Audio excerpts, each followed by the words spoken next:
What's up, guys? It's Jughead here, just a down to earth guide, trying to bring you some down to earth content. Welcome back to my Let's Watch Hunter x Hunter series.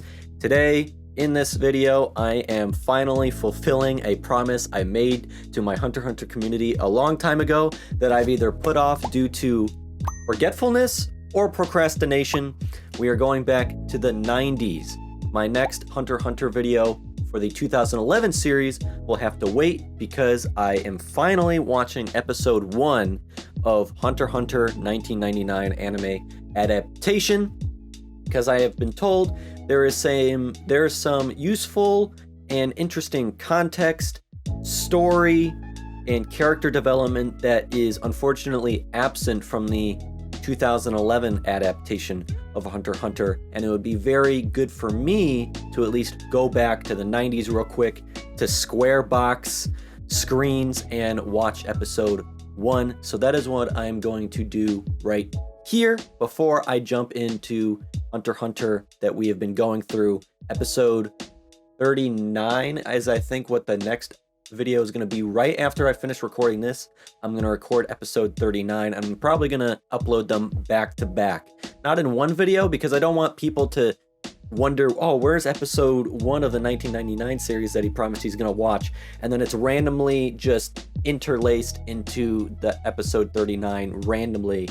I want it to sit on its own for people to check that out, but that is what we're going to do here. The things I'm interested in: I love 80s and 90s anime, the illustrative style and just the vibe they give off, and the more muted tones, desaturation that the shows usually have is what I prefer.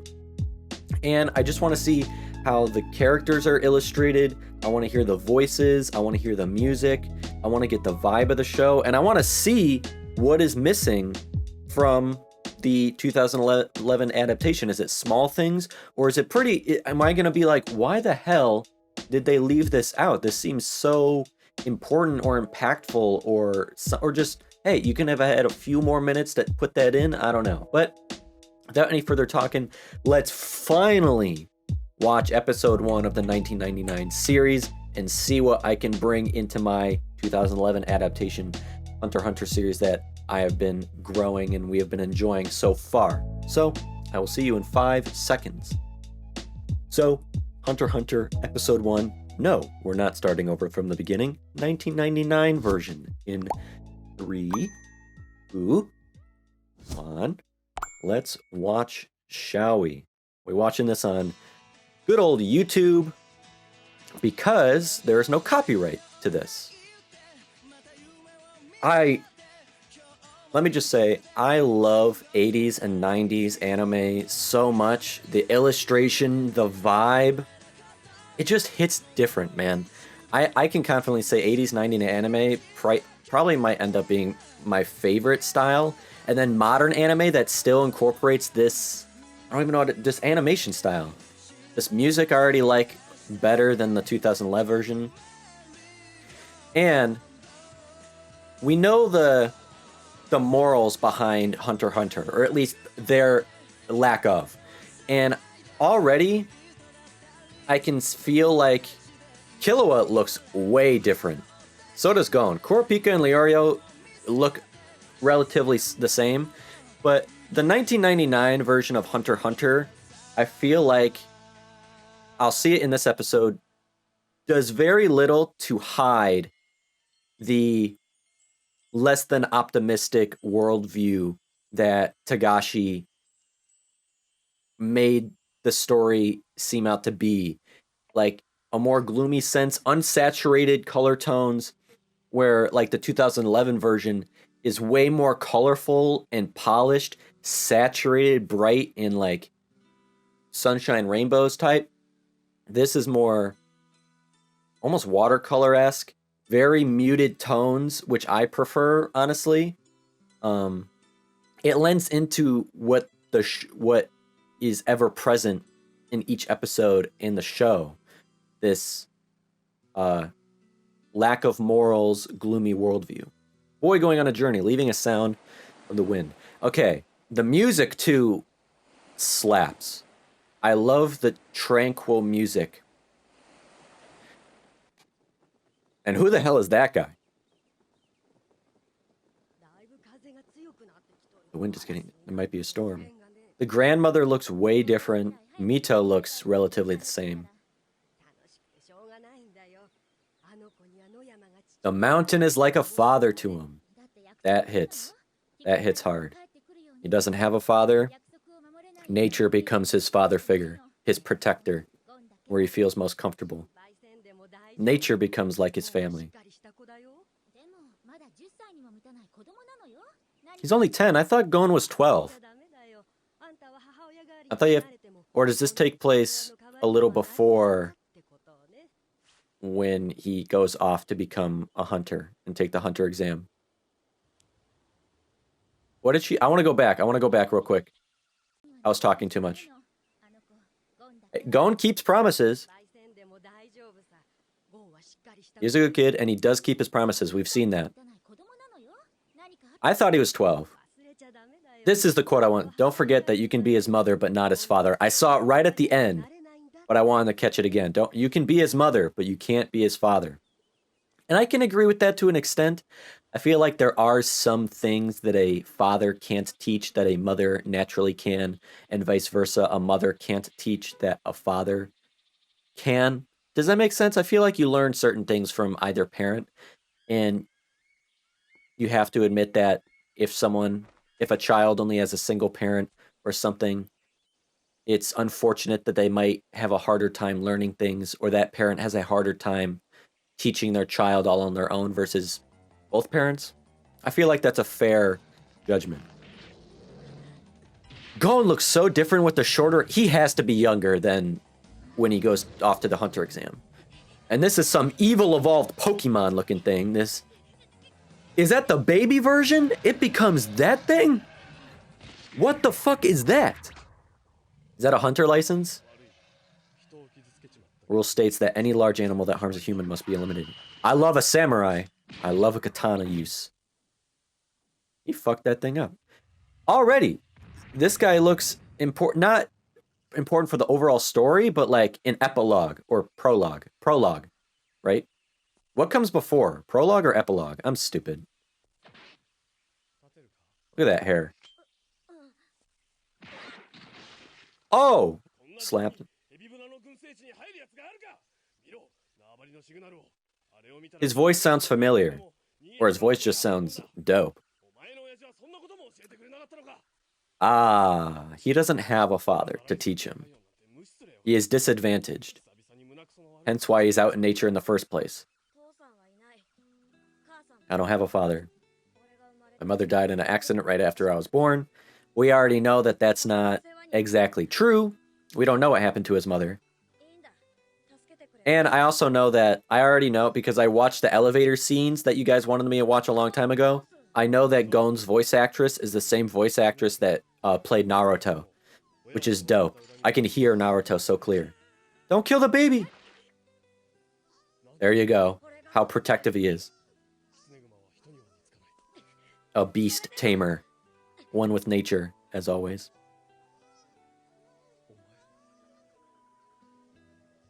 See that look that he saw in his eyes? Like, this kid's special. This kid's different. He's all ragged and torn. Is he gonna lie or tell the truth? We know he keeps his promises, but does he tell the truth this early on? Or does he lie? Oh, he lied. She's like, you lying motherfucker. You're staying outside. Going to the... like a bad dog. He admits it, though.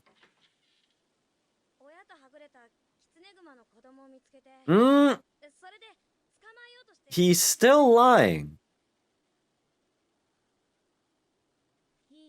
That's still a lie.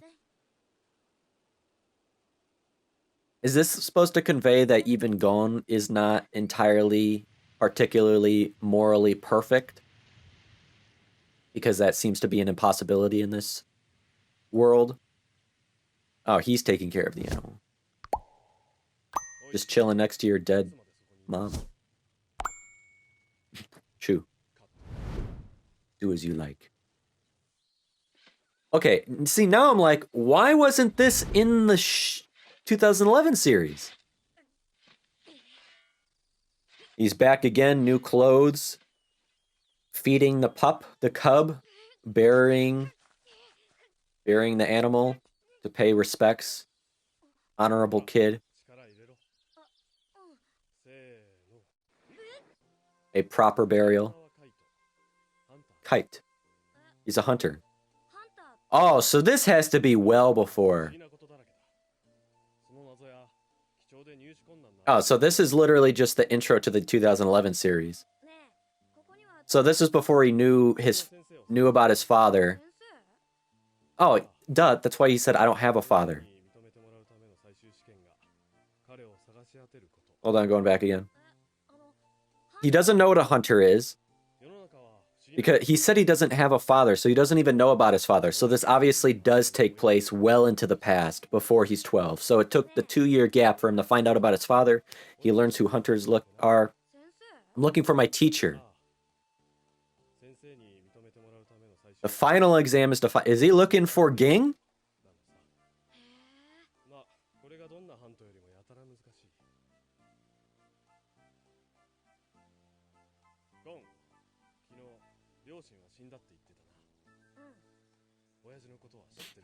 Oh.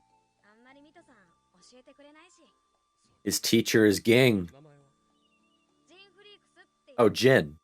What? So he knows. He found out this way. So it's Jing freaks, not Ging. Nobody was going to tell me this? This is how he finds out his father's a hunter? The best hunt? Okay, how does he find this out so soon?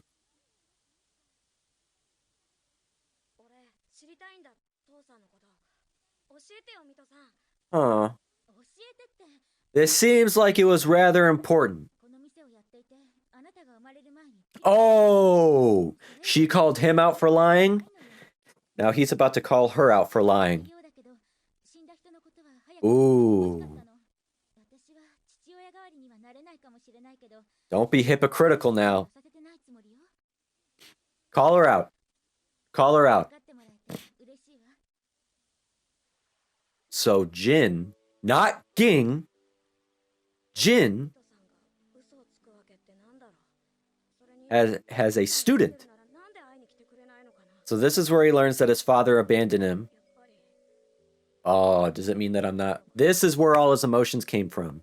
Remember when he's running in the tunnel with Killua and he's like, I want to find out why my father abandoned me? Now he's why am I not needed? Why did my father not want me? Why does my aunt lie to me? You're kept so in the dark. All these questions start like, what an epiphany or revelation this has to be.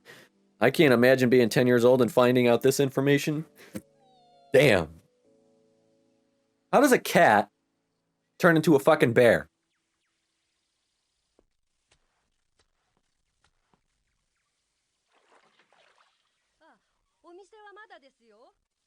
Huh. The grandmother works at a store.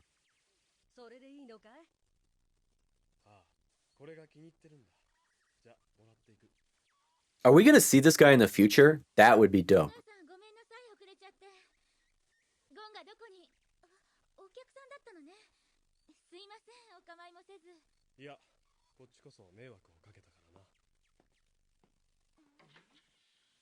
Ooh, I thought he was gonna admit to her that he spilled the beans on the father.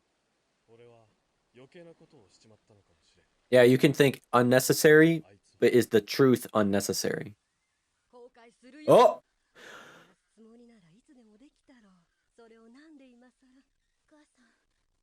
This is what we found out. Was it episode 37 or 38 where the grandmother, like, talks about how Mito always wanted to burn it or get rid of all the evidence or what he left behind?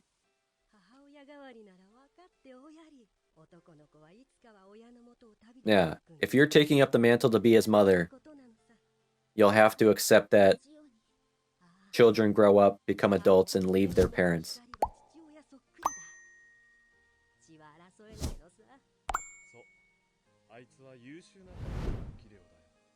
Good hunter material. Good hunters are liked by animals. Interesting. Because what did we see Jin writing? 2 animals at once.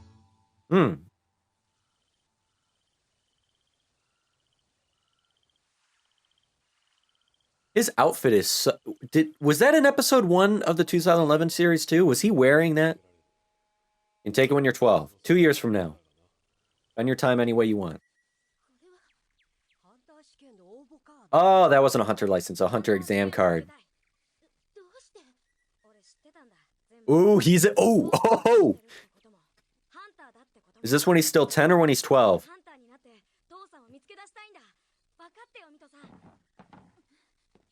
She ain't having it.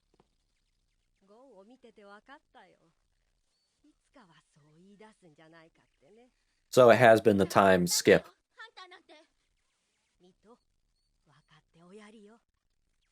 This hits hard because of my discussions I said about Mito, how tragic her story kind of ends up being.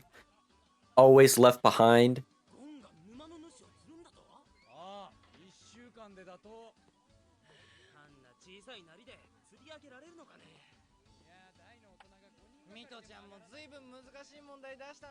Ah, that's why he was doing it.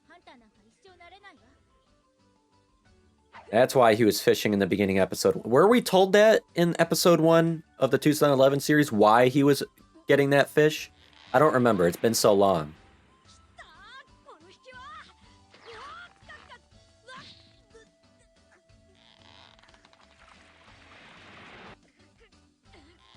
Well, we know he gets it.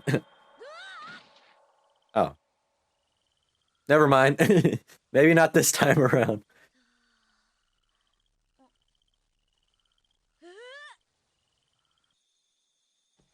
Need to upgrade that fishing pole.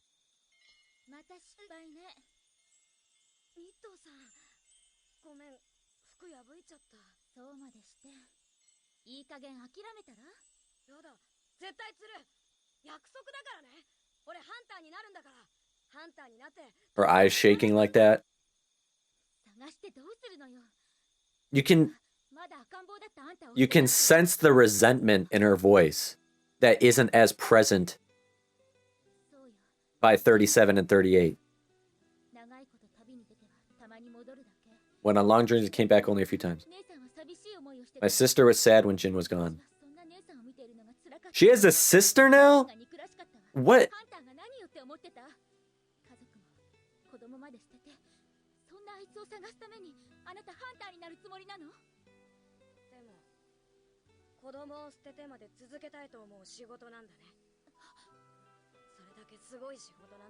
Yeah.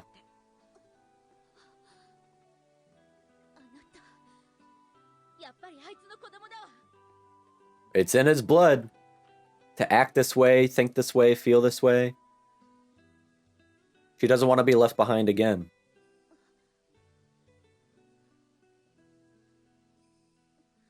I feel like this was necessary to watch after 37 and 38. I'm glad I watched it this way around and not the other way around.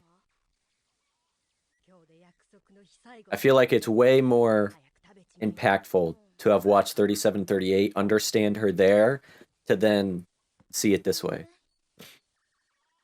This is going to be the good fishing pole.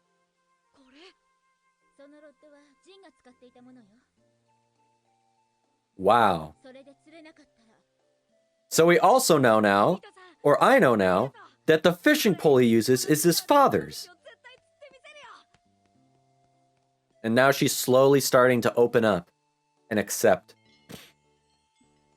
Maybe that's why she felt so good when she heard those words that Gon told Killua, that Mito is the only mother I've ever known, and she is my mother. It was like a solidification, a validation that she won't, her own son would never leave her. Truly never leave her.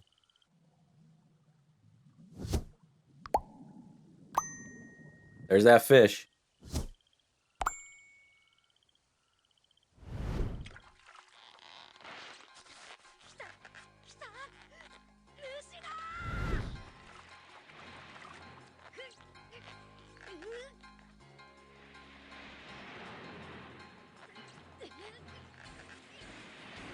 That's why that goddamn pole is so strong. It was his father's. Of course his father's gonna have the best of the best. Did his father try to catch this fish in the past? Is it like a tradition?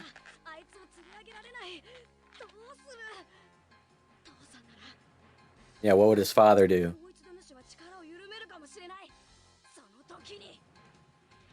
Yoink!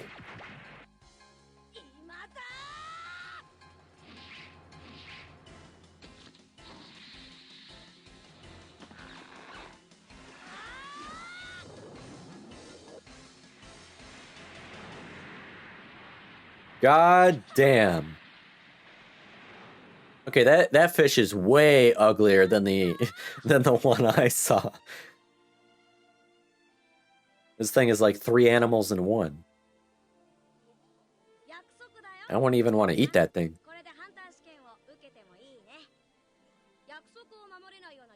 Don't become a person who can't keep promises. Yep.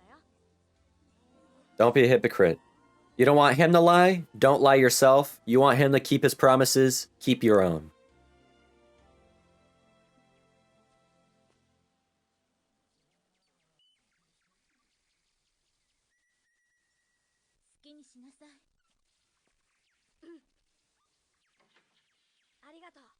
Even though every kid has to leave home and leave their parents someday, but usually that's at 18. This kid's 12.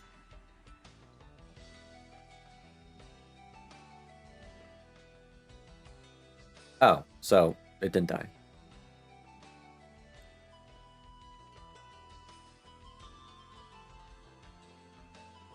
This music is so much better. Oh my god, why couldn't we get this in the other show?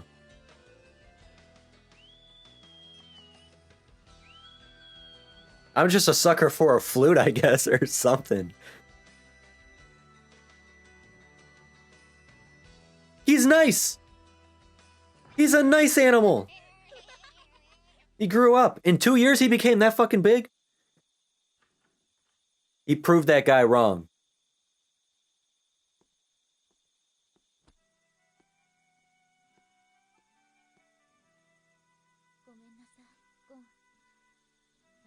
This music, this tone. What?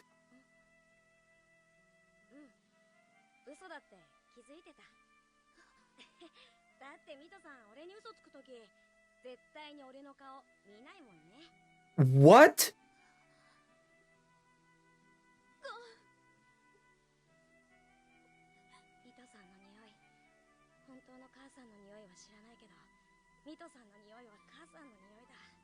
Because she is your mother. What? You're like my mom, but then over time, you are my mom.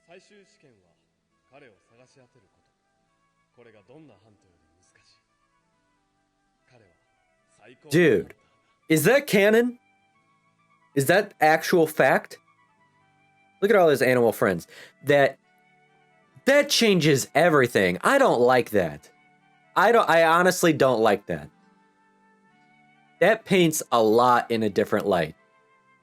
If she battled Jin in court to take him away from Jin, almost in a possessive way. I don't really like that. Huh.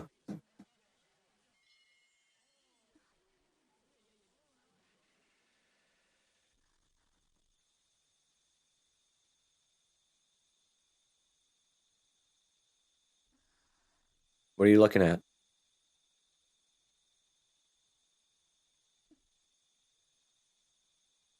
What? I'm confused.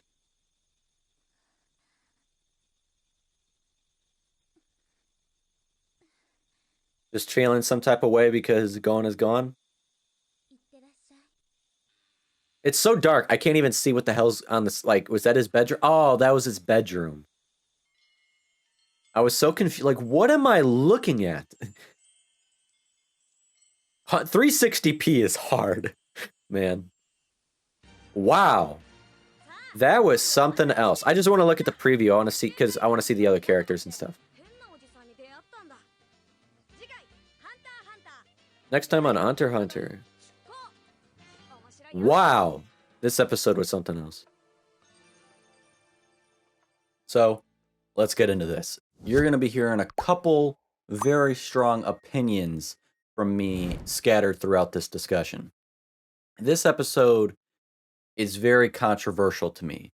The biggest thing I want to say first to kick off the discussion, I am really glad I watched this first episode from the 1999 series after I watched and thoroughly discussed episodes 37 and 38 instead of watching this and then watching 37 and 38. Not only because the contradictions in this episode created would have possibly or even probably ruined those episodes for me, but because it's kind of like watching Star Wars. You watch the original trilogy for the first time, then you watch the prequels for the additional context and emotion. You understand to a greater degree. You feel things you wouldn't have otherwise felt if you watched it 1 through 6. That's at least how I felt watching this episode. That because I watched 37 and 38 first, which were essentially dedicated to Mito and the relationship she has with her adopted son, Gon, on top of that, my 2-hour-long total discussion time where I tried to go as in-depth as I could into Mito and Gon individually, and then as mother and son, I gain a whole lot more because I could see and understand and perceive more, even if quite a bit ultimately upsets me or has me questioning just as much, which maybe can be appeased or answered by you with any clarifications, opinions, feelings you have of your own to share and help. I do want to casually, briefly remark how different that 1999 anime not only looked and sounded based off of first impressions, but it also seemed to carry itself as a result. Maybe the fact it existed in the late 90s on the cusp of going into millennium, there's just a vibe there. There was just a style during that time. Just a year after the manga came out too, explains why it maybe comes off so different than the new adaptation. From watching the intro, I don't know what it is about Kurapika, but he looks practically identical. I've seen manga illustrations of Hunter x Hunter, and to me, he is the most consistent across every adaptation, in my opinion. From manga to 1999 to 2011, he seems the most identical to me. Leorio would come in third. He doesn't really have a unique look to him, so would be kind of hard to fuck him up. Like, how the fuck do you fuck up a suit, glasses, and a buzz cut? Gon, I just can't see him without that long, messy, spiked hair. His hair is so short in this episode. It was so weird for me. And Killua. Dude, what did they do to my mans? He looks 36 years old in this series. God, he looks so off in my opinion. Oh man, I appreciate it even more now just how great he is illustrated and designed in the series in the series I'm watching. If that was what fans received the first time around, damn. I will say the music in the old series hits. It is so much better, no question. It's so much more grounded and simple. I'm a minimalist. It's more gentle, if that's a good description. Like I said, I'm a sucker for the flute, the piano, and some acoustic guitar. And it's a lot like Naruto. Just that first scene, seeing Mito, the music that played in the background in that scene fit perfectly. Along with the last scene as Gon disembarks, exactly. Obviously, the animation style is the main takeaway when discussing aesthetics and creative vision. And I've said it before, I just really love the look of 80s and 90s anime. I love how more down to earth it looks, the grunginess of it sometimes, even an unpolished look. It just gives off a vibe that I love, like Dragon Ball, Yu Yu Hakusho, Neon Genesis, Sailor Moon, Akira, One Piece, Wicked City, Cowboy Bebop, any of the old Studio Ghibli work. It feels more raw and like almost like I can feel that someone physically drew that with their hands. And I really don't know how to describe it. Like that, along with the coloring, the overall desaturation, for the most part, how soft the palette is, I noticed was one of the greatest contrasts I had to describe compared to the 2011 series. To me, while I really enjoy the modern animation style, you can do so much more with it. I can appreciate that I believe the aesthetic choice and look they were going for works better to a degree for the tone of the story. This is a world of moral absence, and I think what you see with your eyes conveys more clearly of that. I said that during the reaction itself, somewhere along the lines of saying, like, this gloomy outlook on society, reality, the world, whereas you could argue the 2011 version captures this in an even more creative fashion, maybe by purposely painting the world to appear colorful and saturated on the outside upon first glance. The point being that it is all a facade, a thin veil. It's the irony behind it all. While the 1999 series doesn't hide that worldview Tagashi wants us to understand, the 2011 version is more subversive and chooses to go down the route of irony and contrast, juxtaposing the book from its cover. And I know I only watched one episode, and I probably won't bother to watch the rest of the series since I know it just abruptly ends. So what's the point? I'm already gonna have to suffer with that with the main series. Why do I want to put myself through that same pain twice? But even from episode one, I can tell this series is more melancholic. The main series really sells the idea of grand adventure and the vastness of the world, while this series I could see focuses more on the characters and their emotions, zooming in versus zooming out, if that makes sense. Something that obviously fits well with the animation style and desaturated color palette. You know, you recognize the obvious difference in personality. My only question would be, which one is more true to how you perceive the manga to be? Which one is more true to the source material? I appreciate the show don't tell strategy and directing style. Much is conveyed to you physically rather than verbally. And when done right, when done correctly, I think it provides amazing characterization that is actually more realistic and more natural. Something I think the main series does better as the show goes on. Something I think is very lost in today's filmmaking, screenwriting, etc. Like, trust in the audience to pick things up on their own. Trust in us to keep up with you and to understand clear. I think this is most obvious in comparing the two first episodes. Episode 1 of the new series is more like right when you start a new fucking Pokemon game. Your mom just sends you off into the world and that's it. You're out of here. Mito let Gon leave without too much thought or emotion, as was portrayed, because they chose to expand her as a character 36 episodes later. While I do think the 1999 version exhibits a more realistic approach, Mito feels more like an actual character who matters, especially by the end of the episode when she and us both remember Gon is no longer home. And it takes the entire time dedicated to her to really get her as a character. Like, this series understood that she deserves her own episode right off the bat to really understand Gon through Mito. While in the 2011 version, Gon is just thrust upon the ship and immediately set off for adventure with this triumphant, albeit obnoxious music, in my opinion.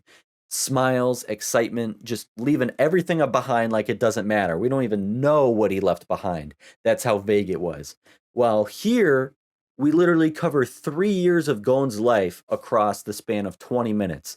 And we hang on more as we let scenes play out as they do, fast or slow.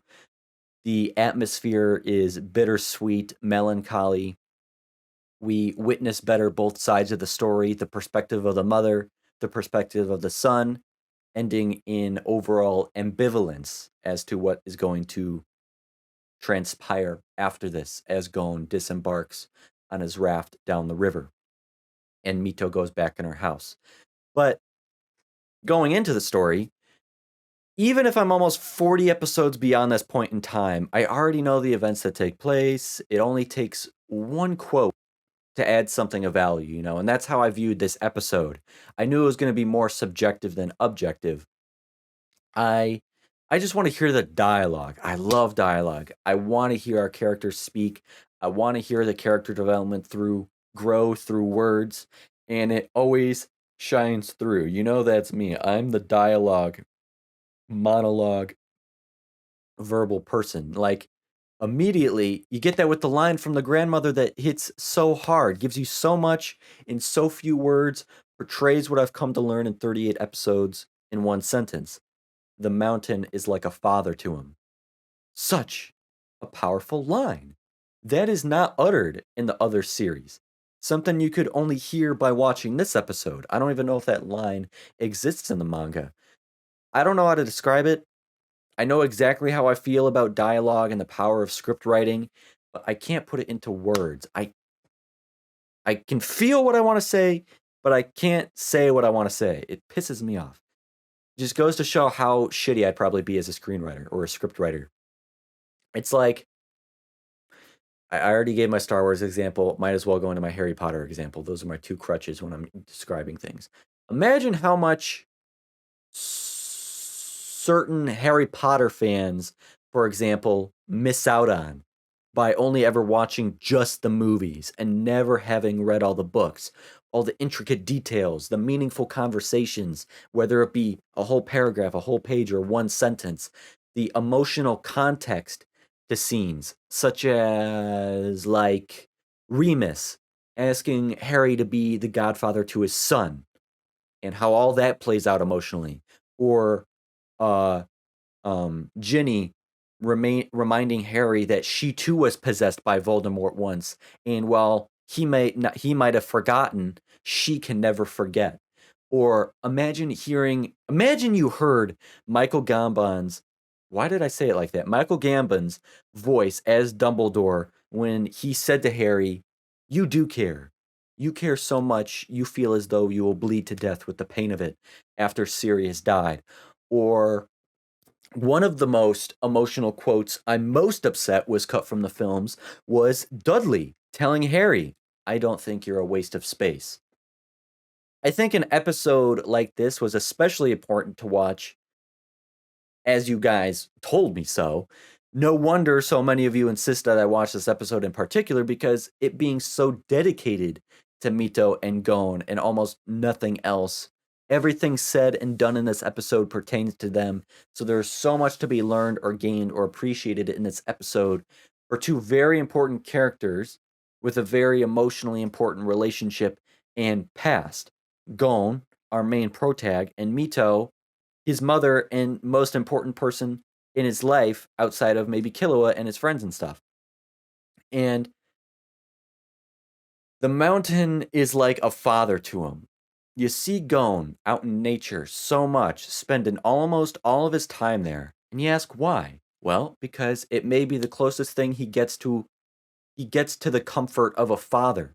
There is no one to fill those vacant shoes. So he did so with something instead. A line that really adds perspective to how I always describe Gon, one with nature, and it all makes sense because I never thought of it this way. And I would have never heard a line like this be told unless I either watched this episode myself or one of you happened to quote it yourselves. And I say that for every quote I'm cherry picking from this episode. Mito doesn't want Gon to grow up to become a person who can't keep promises. And we know Gon hasn't let Mito down. He is a man or a kid of his word. We've seen him keep his promises to Killua, to Wing, to himself, to Mito as well in the main series. I just wonder if this line from her this early on comes from a place like Ging didn't keep his promises to her, and her efforts are to raise Gon, who is essentially a little version of Ging, raise him better to be than his father. Abe, I don't know if it's Abe or Abe. I just say Abe because that makes more sense. Abe was really spitting her words of wisdom this episode for sure. You had that first line, and she just came out with full ammunition, wasn't holding back on Mito, telling her, "Don't forget, don't forget that you can be his mother, but not his father." I don't really know why she said this, like implying that only a father can discipline a child a certain way, or as a mother, you're limited in how your child can turn out. I was a bit confused by this. If you want to give your own opinions on a statement like this, but I looked past it because of how powerful a line it is. Like, I looked at it as she's just one person. You can't fill two sets of shoes at once. You can only be one, and you can only be good at one, which is mother. As much as Mito might not think or consider herself, she is still just a single parent doing this all on her own. It's a hard fucking job. And I do agree and think it true to a certain degree that mothers are better at certain aspects of parenting than fathers, and fathers can be better suited for other ways of parenting. For a single mother or a single father, it can be hard to teach, or in this case, as a single mother, it can be hard to teach her son the ways of being a man, upholding certain confidence or values or attitude or demeanor that would be different from a woman, facts about life and the world that exist just for being male, just as those facts about life and the world that I don't know that exist exclusively for females because they're female. I no doubt think single parents do struggle more than having both partners present in a child's life to raise a child together rather than alone. I think there's no doubt about that.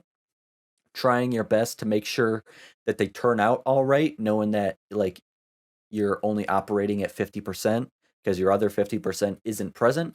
But Mito is better off putting 100% into being mother and a damn good mother than 50% into both father and mother, where she's destined to fail in one set of shoes, and only putting 50% in the shoes that she actually belongs in, you know? And this whole scene with Mito and Abe is meant to really hit home that our main protagonist lacks a father figure in his life. He is 10 years old at this time, young and naive, burdened and disadvantaged by a non existent father. Had his father been in his life, he would have likely never been in this life threatening situation, life threatening event at all that he had to get rescued from, as something as seemingly obvious and simple as territorial markings on a tree is not something Mito could ever teach Gon, but something Ging easily could have. Kite, his name is Kite, right? I think he said Kaita, and that's just the accent coming through. I think it's just Kite.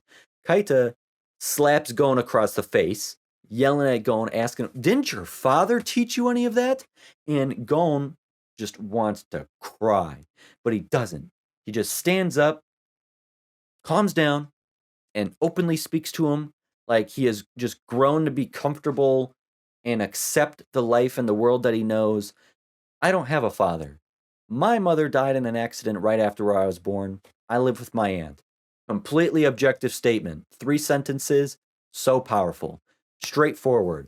Everything on the table, all chips in, nothing to hide. You're right. My father didn't teach me that because I have no father. I have no one to teach me many things. He is at a disadvantage and his childhood is burdened. Just as Mito is trying her best as a single parent to raise Gon right, Gon is trying his best to grow up right with only one parent. Kaita wants to kill the cub of the beast that he killed, which, first of all, when he killed the beast, he said one of the rules is killing any animal that harms humans. Is there a rule book? Is there a rule book somewhere? Is there a rule book hunters ought to follow, like a code? Which I then guess would signify this man, Kaita, is a decent man. He wanted to become a hunter for the right reasons. He has honor to him. Otherwise, why would someone who only became a hunter for the money or the fame or the perks care about any rules in the first place? Gon doesn't allow Kaita to kill the cub. Gon saves it, literally lunging himself, his body towards the cub as Kaita was just about to unsheath his sword. Gon doesn't care if the species doesn't like people and might attack when it grows up. It's a carnivore. Neither of them can know that for certain. And it's the first time we see that now iconic look on Gon's face, that stare with those eyes of his. Kaita sees that look. You know it means something, and that hangs on him. He remembers that look. We also see more of Gon being human, more so being a kid. The typical child lying so as to avoid getting yelled at or disciplined by their upset parents, or lying to try and get out of trouble. We've all done it. Like, we know now Gon is a 1 in 10 million chance or something, right? I forget the exact number Wing said, but here in the past, before all of that, we understand Gon as being a child like every other 10-year-old out there. Gon lies to Mito about his scratches and cuts, his injuries, his torn clothing. Mito has her high standards of her own. She just straight up kicks Gon out of the house, just like she ain't gonna have no liars under this roof. Ironic, I would say, huh? She can tell when Gon is lying. So, you know, her two traits that she cares about most are honesty and keeping one's promises. Interesting how Gon still technically lied there at the end. His second excuse was still technically a lie, so Gon ain't perfect. Again, this show ain't about morals. It ain't about reaching perfection. This show don't care about morals. Promises are either kept or they're broken. They're gonna get broken. It's more realistic. Your main protag is gonna lie. They're gonna tell the truth. They're gonna lie. They're just gonna be human. It ain't about telling you that lying is bad or what's good or what's bad. In Hunter x Hunter, it's just like my favorite quote from Casey the Preacher in The Grapes of Wrath. There ain't no sin and there ain't no virtue. There's just stuff people do. No one can judge but yourselves. Only you can judge one action from another, what you see as good or what you see as bad, but it doesn't make it so. Kaita killing the mother, Gon waking up early to bury her. The contrast there. So this is where the episode really, really starts to get interesting. Gon apparently first learns what a hunter even is from Kaita, not from anybody else. I had assumed this entire time he learned from his family members somehow. I didn't even question it before, so this was a fascinating revelation to find out. The more and more this episode went on, the more and more I was just like, how the hell could you not include this? This all seems so impactful and important. Like, to me, Kaita is, I don't want to use the word crucial, not even the word imperative, but I do think he was important. He helped add so much to Gon. And I feel like the fact he had to learn the truth from a stranger and not his own family, learning just by happenstance, coincidence, he got pulled from the dark and into the light of knowledge and awareness while his family kept secrets from him. And skeletons in the closet kind of symbolizes how the truth can be found by becoming a hunter. The reason why Gon wants to become a hunter in the first place. Hunters have answers. Hunters know the truth. More than anyone else, in fact. Hunters tell the truth while my family lies to me. I was just wondering, like, I'm curious as to how or why the storyboard artists and the writers decided to leave this out the second time around in the series. The origins to how he first found out about the hunters and his father and everything Kaita said. Like, even in a flashback episode he could have done, like One Piece does in episode 4, to tell of Luffy's original story with the straw hat and his rubber person abilities, and to also introduce Shanks at the same time. Gon could have had a flashback sequence, not even an entire dedicated episode, just a sequence or two. Looking back to meeting Kaita and being told the truth, Kaita came to this island looking for his teacher. His final exam is to find him. Nobody just comes to this island for nothing. So he had to have been given very outdated information. And it's also like, how do you have a teacher and then they just ditch you and you have no clue where they went? All Gon knew was his father's name, Ging Freaks, which, pause, right there. Is his name Ging or is it Jin? Because in the subtitles here, it said Jin. Have I been pronouncing it wrong the whole goddamn time? Or who's right and who's wrong here?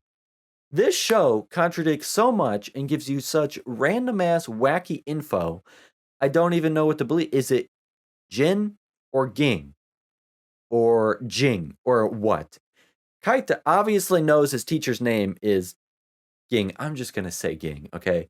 So when Gon says his dead father's name was Ging, this kid who lives on the island, he was sent to find his teacher at, I'd say fairly easy to put the pieces together. Which, side note, proves even more Kaita is a decent man and a good hunter if his teacher was none other than Ging Freaks, okay? So, Kaita got cut from the series.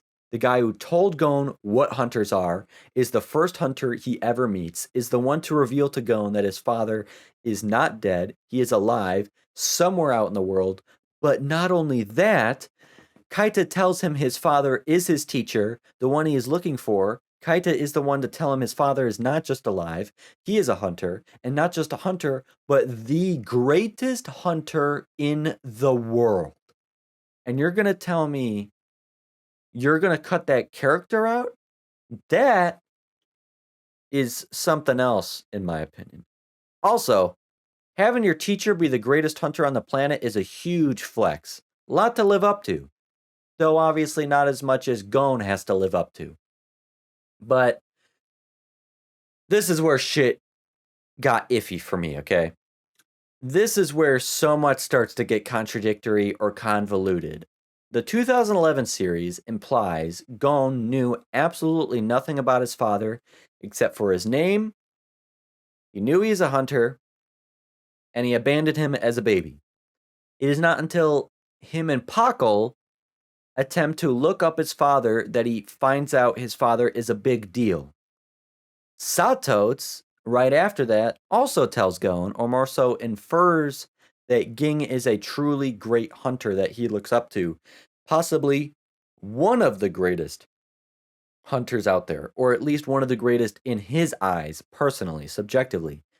And that's where we as an audience, seeing and hearing through the eyes and ears of Gon, as he is our primary perspective, as well as Gon himself, first gets the idea, like, damn, my father is something else.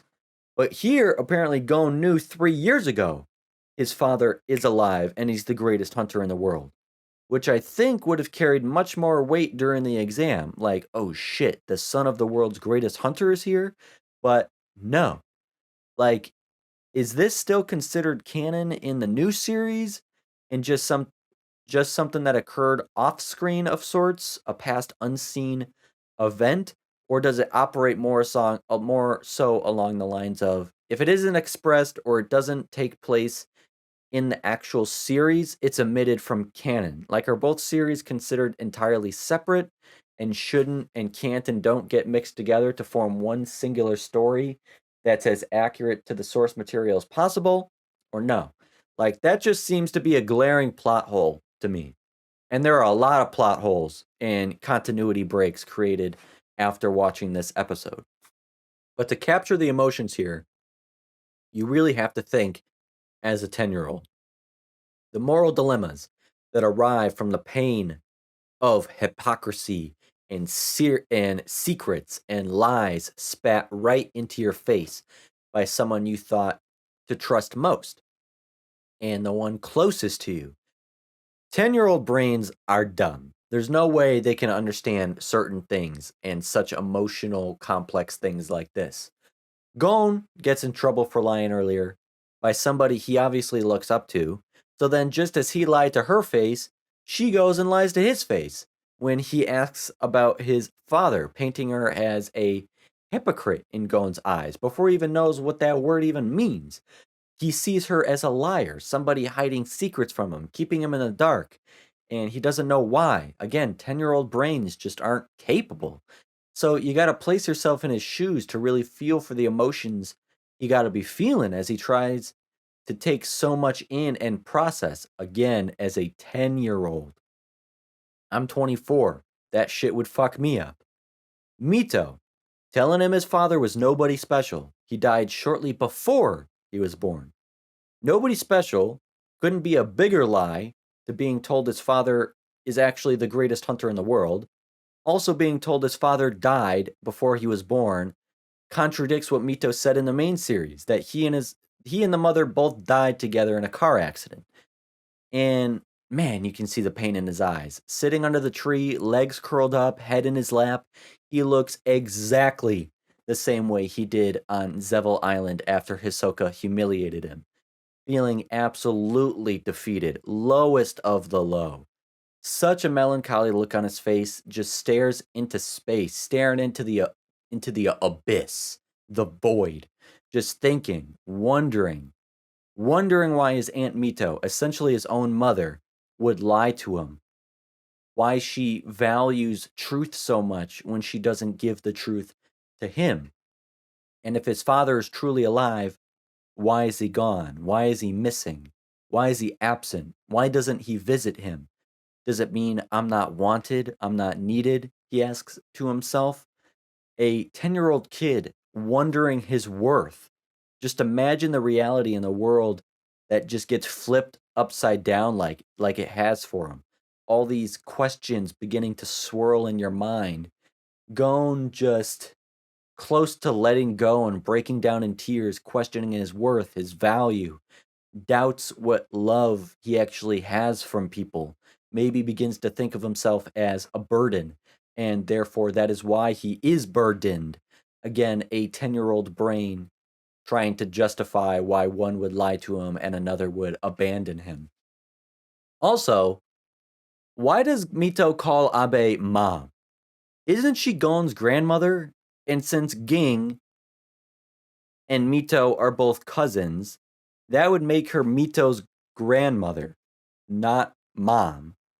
Like, why are all the relationships fucked up? I don't know what to believe. Like, what's canon and what's not? Can we keep it consistent here? Mito also has a sister, apparently, like, who isn't in the picture or anywhere to be found. So, what the hell happened to her? Just the continuity breaks have me so confused and unsure of what the established agreed upon facts are, the lore and the canon that here is, especially since I'm not reading the manga. The fact Mito had a sister on the island also sort of ruins the whole emotional impact of her one friend, closest person to her on the island, Ging, that she tried to spend so much time with as possible and bond with, ended up leaving her. And she had no one after Ging left. She was alone. But here it's like, nah, you had a sister. The truth hurts sometimes is a big concept in this episode. Kaita doesn't know whether he should have told Gon the truth or not because of the implications it may cause, the drama it could stir up. The idea to always tell the truth, or at least don't lie. But by not telling him, he would have easily inhibited or haltered or downright prevented all that potential from coming out and that he saw in Gon in the first place. He might have been doing a disservice to himself, the Hunter Association, to Gon, to Ging, to society itself in general. Even in this intro episode, you see Gon's charming ability to win people over. We see time and time again happen in the main series. That is why he tells Gon. He saw Gon as being a good future hunter, hence why he left the card with him. How could he not tell him? How could he not tell the son of the world's greatest hunter? And we see Mito wanting to burn Ging's belongings, what he left behind. I assume also what he left to Mito to give to Gon when he was old enough and when he became a hunter, as was referenced in episode 37. Abe, with her big mouth spilling all that tea that Mito countless times felt like destroying all the evidence of Ging, but never ultimately did. And like I said at the beginning of the discussion, I'm really glad I watched this episode after having watched both episodes 37 and 38, because I got to have those 2-hour in-depth discussions with you.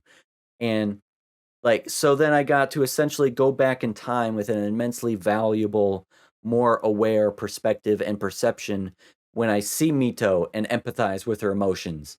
Mito is afraid Gon is going to leave someday, leave Whale Island, and leave her. And remember, in our discussions, Mito has had what I would feel to be a tragic life, life filled with a lot of sadness, tragedy. She feels like she has been reduced down to the one who gets left behind. Her parents died when she was a child. Other family members died. I don't know what happened to her supposed sister. Ging left Whale Island, her only friend. Ging returned only to leave her again, but leaving behind a child, a spitting image of him for her to take care of and essentially nurture for a decade until Gon himself is old enough to leave her as well, just as his father did. Like some deja vu, a never ending cycle. And Abe too will one day die, being as old as she is, and who will be there on the island with her? What were her dreams and aspirations that had to be put on hold or completely thrown away? So you can understand how Mito might take it upon herself to try and manipulate fate, destiny, or the timeline she sees as inevitable if she does do nothing and keep Gon from leaving her. But as Abe says, if Mito sees herself as Gon's stepmother or mother, she must understand that as a parent, children must grow up and leave their parents. We all leave our mother's nest when we learn to fly. That's literally what the medical term empty nest syndrome is. The feelings of sadness, loss, even depression when the last child leaves home, as that experience of letting go can be a painful one. Abe tells her it's not something she can change, just as she cannot change Gon. He is his father's son after all. The light in his eyes are just like his father's. Some things are just in your blood. Kaita feels the same way. He can sense Gon's potential to be a good hunter, even that early on, years before we would even get the chance to see him in the hunter exam. Just like how Netero saw the most potential in Gon as well. The reason why he ranked him so high in the final tournament, because the entire tournament ranking was based off potentiality. He said something really interesting, though, that good hunters are liked by animals. That is a really oddly specific trait for good hunters to have. And maybe I guess specifically hunters and not Nen users or whatever. Like it makes sense when you see Ging. Like what did I see him riding on Greed Island? Guy was riding on the head of a fucking lizard that was then also riding on an even bigger flying lizard dragon thing. I would say you're pretty goddamn good with animals. We've seen how good Gon is with animals, not just in nurturing, but his knowledge and skills as well, and how liked he is by animals too. But I don't see Killua, Kurapika, Leorio, Hisoka, etc. being animal people, being some animal whisperers. So does that make them still good hunters, but not as good as Gon can be? And specifically as hunters, like Killua is a really good assassin. Kurapika, a really good martial artist or rogue. Leorio, a really good doctor or whatever the hell he's useful at. I don't know. And Hisoka, a very good mercenary. All of them being very good Nen users, but he specifically says good hunters. Gon shows Mito that card Kita gave him, which ended up being a hunter exam request card, which I don't even really know what that is. Let alone, how does Abe know what it is? She just said the name of it right away. Like, not like Ging would have gotten it, or did he? Like, did Ging find about hunters in such a similar way as to how Gon did? Was he given a card originally? Like, the card doesn't make much sense. Like, do you need the card in order to even take the exam in the first place? Like, someone has to almost sponsor you and you obtain the card from a hunter or what? Like, that's not told at all in the new series. It's just painted like, yep, anyone who wants to take the hunter exam, you just register and you show up and you just try and survive to the end. Here, it seems like the card is important, and I don't really get it. Like, it does have me start wondering, how did Ging first hear about the hunters and the exam? He had to have been told by a hunter who came to the island at some point because he was isolated on that island, similar to Gon. Not like there's any other reasonable explanation as to how his father obtained that knowledge. And whatever he was told by whoever it was so compelling that he had to leave home as soon as possible and just never return. But Gon drops the truth bomb that he knows everything. Mito's lying wasn't enough to keep him from finding out the truth. Just like Abe said, some things he can't change, some things he just can't influence. His father is out there somewhere. Gon tells Mito he wants to become a hunter and find his father. So it has been a time skip here, right? When Grandma Abe says she knew in these 3 years watching Gon that he would ultimately say these words, that means that's a time skip, a 3-year time skip. Like, she could see the change in him, the determination or sense of purpose that he may have now had, any training he might have done over this time, or just simply watching your great grandson grow into a 12-year-old, maybe seeing him start to exhibit more and more the same qualities she saw in Ging at that same age, who left to become a hunter at that same age too. And I also learned why in episode 1 was he fishing for that gigantic ass fish. Maybe it was subtly referenced or inferred back then. I just don't remember, or it wasn't, and this is just a good revelation for me.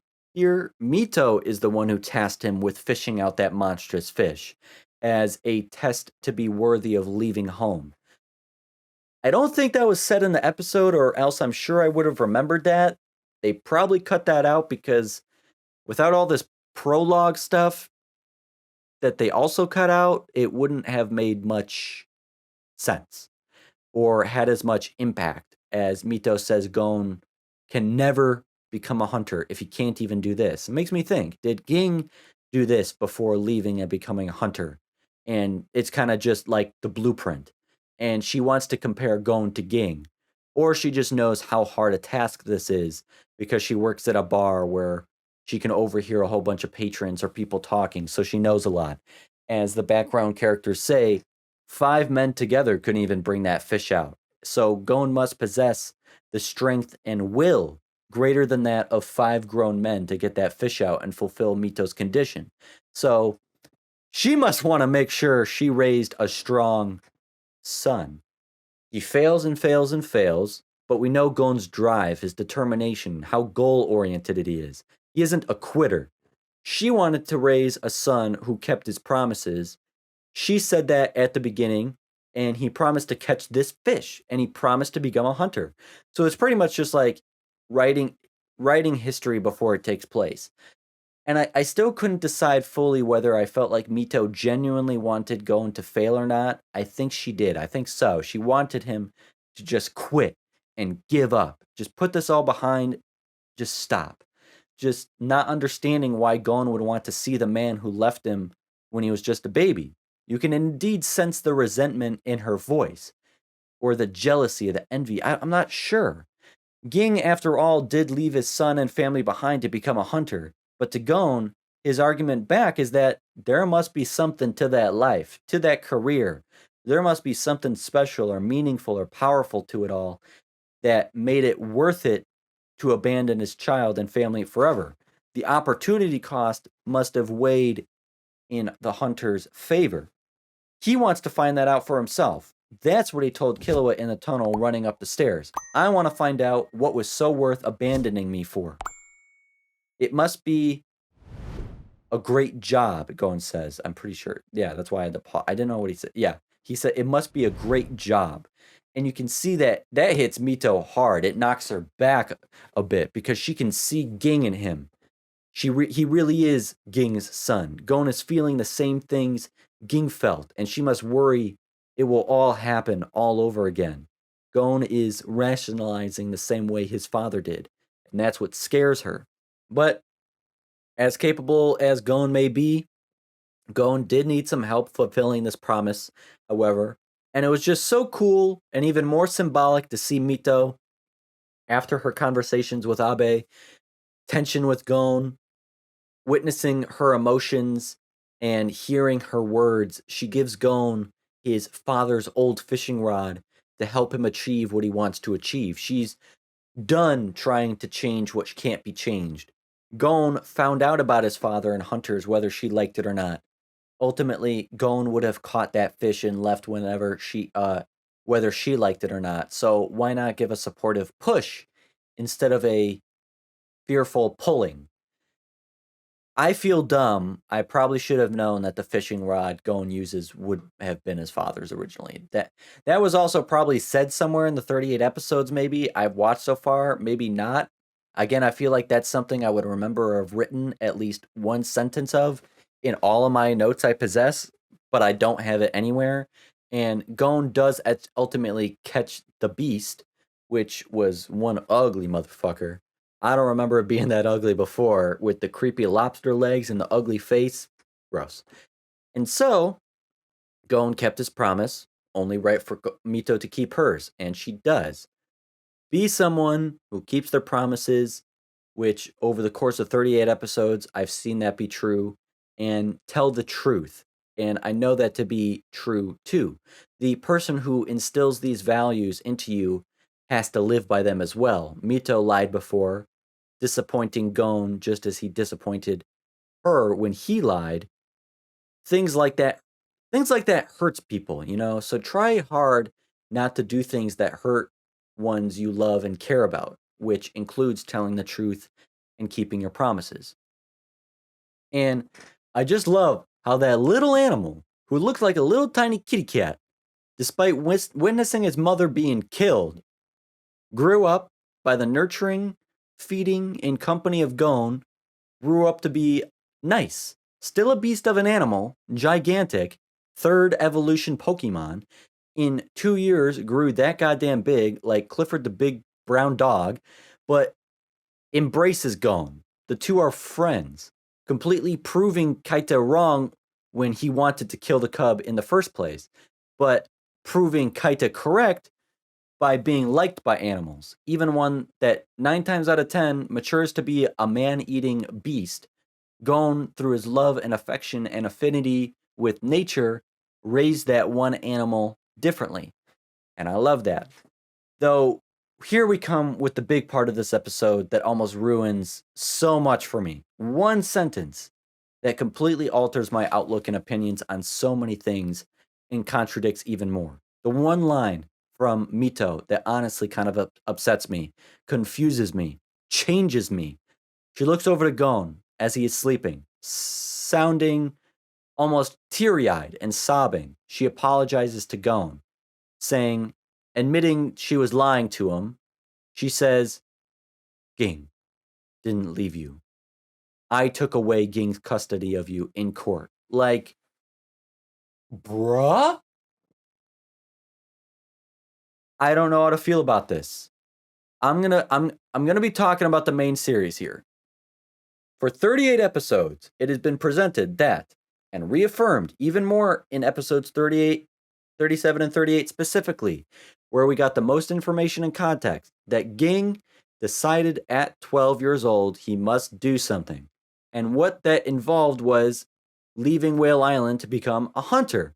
And he never returned for an entire decade until one day, again, a decade later, he arrives out of nowhere with an infant child, Gon, in his arms, to which he asks Mito to take care of Gon for him as he leaves again, not to be seen from or heard from since. So, Mito is abandoned once by Ging, shows his face a decade later, essentially forcing her to pick up the mantle and title as mother to his child, dropping any dreams or aspirations of her own that she may have had, and must take on the role of mother to Gon, raising her as her own, I mean. And from the pain of her abandonment, the deaths of her family, the trauma that might have been caused over the years, she feared the child she raised as her own son, who was still at the end of the day blood to the man who first abandoned her, that her son would leave her too for the same reasons. And so, out of fear and protection, she tried to keep the truth and secret from Gon. But ultimately, we know the truth comes out. She accepts reality and allows Gon to leave as much as it pains her. Like, man, that is such a captivating, engaging story and such captivating, engaging character development for Mito. But here, it all essentially gets ruined in my eyes because most of that character development and emotion gets tarnished or faded away by the fact Ging didn't really truly abandon Gon. Mito more so pulled Gon away from Ging, snatched him up out of his arms instead of Ging dropping Gon from his into hers, and forced custody to her. Okay? Instead of being forced to take up the mantle she wasn't ready for and tried her very best despite that, I do not like that at all. Why are both stories so wildly different? And why is one so much better than the other? Like miles different. Which one is the accepted version? Like there are so many contradictions this episode created that I'm going to need some canon lore masters to help me out here. Like, are we gonna go by manga? Are we going by what's more accepted in the fandom or the culture or by viewers or what? If it exists in the 2012 adaptation, are we just settling on those facts, period? Or are we still gonna pull in from the abandoned, canceled adaptation from a decade more prior? Like, this is the biggest contradiction, and I'm honestly so torn on my feelings on it. I don't like it at all.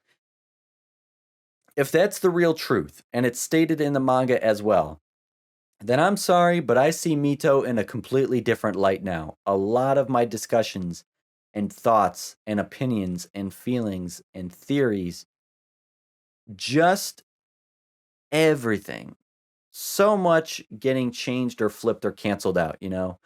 I sympathized and empathized with her so much because of what I knew from episodes 37 and 38, you know. You listen to my discussions. We talked about it in the comments together. I just really don't like the fact such a truth bomb was dropped. Not only did Ging not abandon his son, which is the entire purpose for Gon leaving in the first place, but she stole custody from him. So how can you or I really sympathize with her in the same way as before? Because this sets an entirely different precedent, an entirely different state of events. Like, I know at the end, Gon tells her he knows she was lying, and he smiles and hugs her, conveying the fact he doesn't care, it doesn't hurt him, so it shouldn't be a big deal to me, I guess, or a big deal to the story. Like, even that little exchange right there goes to show just how close they are. They truly are mother and son, as Mito knows exactly when Gon is lying to her, and Gon knows exactly when Mito is lying to him. But man, I don't like this new Mito info. It also just completely contradicts Gon's knowledge. Remember, while he's running with Killua, he tells him he wants to find his father so he can ask him what was so worth abandoning him for. But Gon just said here, he knows Mito was lying. So he knows that his father didn't abandon him. So then why are you on this quest in the first place? He literally told Mito this episode he wants to know what makes it so worth leaving your child for. But he didn't abandon him. He just lost custody of him. It also completely unjustifies Mito's resentment and despising of Ging. Like, what does she have to resent him for? She took Gon from him. If anything, Ging should resent her. I understand her resentment and anger before because it made sense. Her emotions are completely valid in the 2011 series, as we learn in 37 and 38. Not here. I just think it's so much weaker and less powerful in storytelling and character development terms. So much weaker. Doesn't hit as hard. Also here, it's so much weaker just in a dialogue itself. Like Gon says, "You smell like my mom." I don't know my real mother's smell, but you have my mother's smell. So wherever I go, I won't forget it. You're like my mom. Powerful, but not as powerful. Powerful in the fact it shares the same emotions as messages that Gon will never forget her, he will never leave her, and she will never leave him, symbolizing her place as mother, the throne reassuring she won't be left behind, even though technically in this series you can't say she was, but she put herself there by her own actions. She took custody. She placed herself in that motherly position of her own will and of her own accord. It doesn't hit as hard when Gon says she is like his mom, because no shit, she essentially squeezed herself in there. Let alone Gon saying, "You're like my mom," just sounds bad.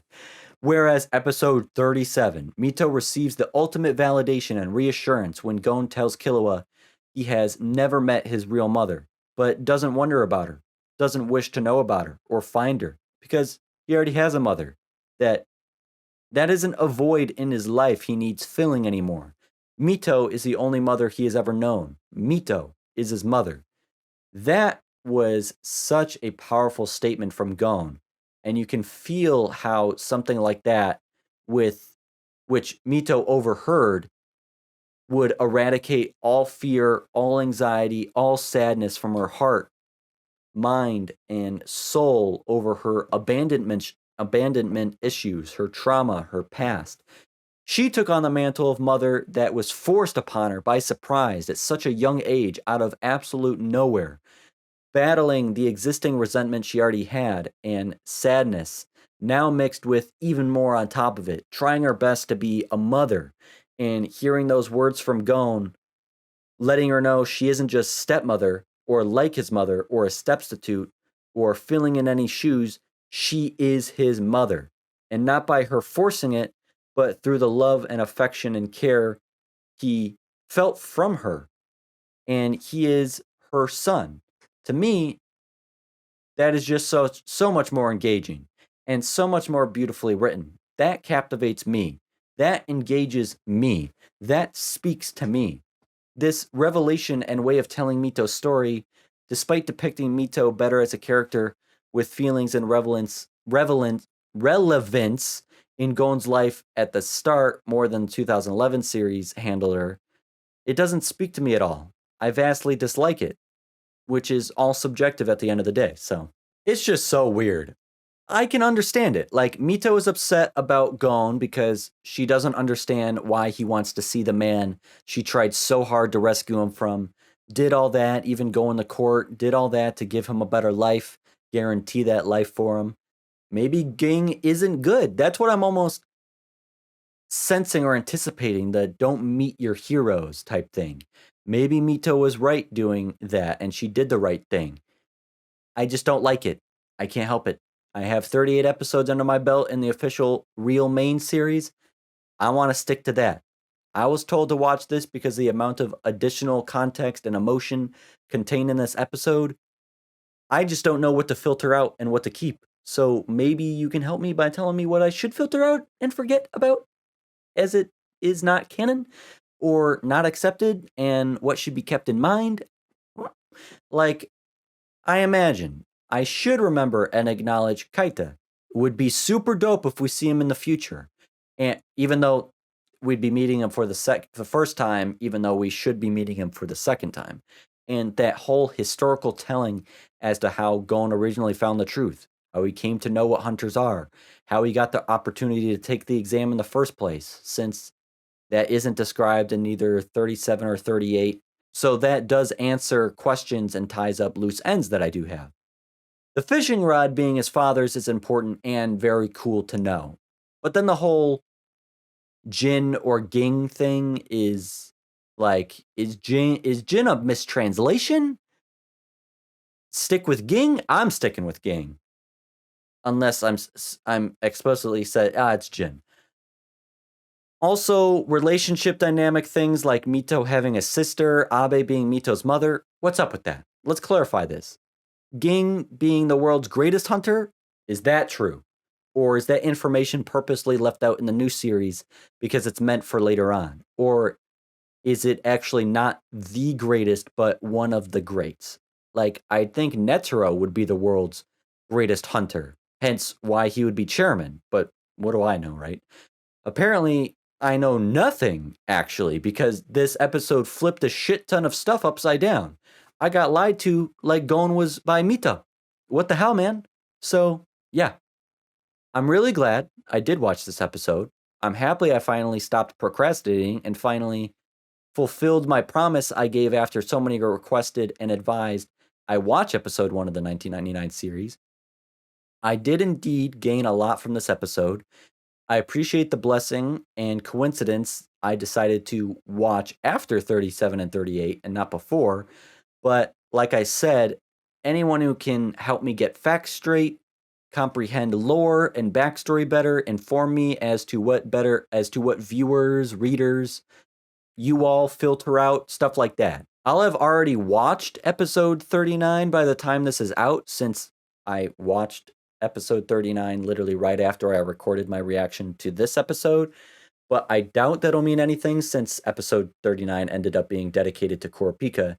So all the discussions we have together in the comments will just serve to help me going into the future, especially as we get closer to reuniting with Ging and the Greed Island arc, I suppose. So if you enjoyed the video, hitting the like button to let me know is awesome. Better yet, 70% of you watching my videos are unsubscribed. Imagine I could have 4,000 subscribers right now instead of 1,100. So if you haven't already, subscribe to my channel to stay in the loop. Keep the conversation going down in the comments below so I can connect to you more. If you want to support me and receive early access alongside bonus semi-exclusive content in return, you can always join Jughead's Journey over on my Patreon. Having said all that, and with that said, so long, farewell, until next time. Thank you, be happy, and I hope you have a good one. Peace.